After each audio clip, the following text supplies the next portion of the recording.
AP ముఖ్యమంత్రి చంద్రబాబు నాయుడు నూతన సంవత్సరం సందర్భంగా విజయవాడ ఇంద్రకీలాద్రిపై కొలువై ఉన్న కనకదుర్గమ్మను దర్శించుకున్నారు.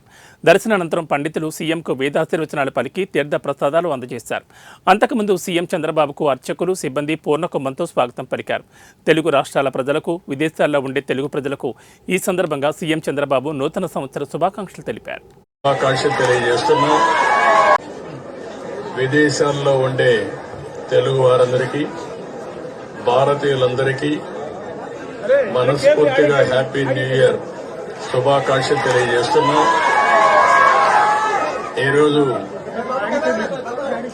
దుర్గమ్మ తల్లి దర్శనానికి వచ్చాను.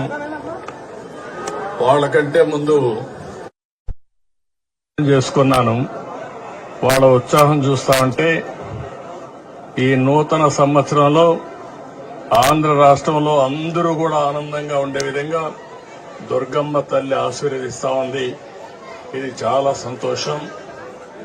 ఇలాంటి కార్యక్రమాలు చూసినప్పుడు ఏదైతే ప్రజలందరూ ఉన్నారో వాళ్ళందరినీ ఆరోగ్యపరంగా, ఆనందంగా, ఆదాయాన్ని పెంచుతూ అందరినీ సుఖ సంతోషాల్లో పెట్టాలనే ఆలోచనతో ముందుకు పోతున్నాం. ఈరోజు చిన్న పిల్లల్లో కూడా బ్రహ్మాండమైన స్ఫూర్తి ఉంది. వారందరినీ చూసిన తర్వాత నాకు నమ్మకం వచ్చింది, ఈ సంవత్సరం ఈ రాష్ట్రానికి అన్ని విధాల శుభం జరుగుతుందని.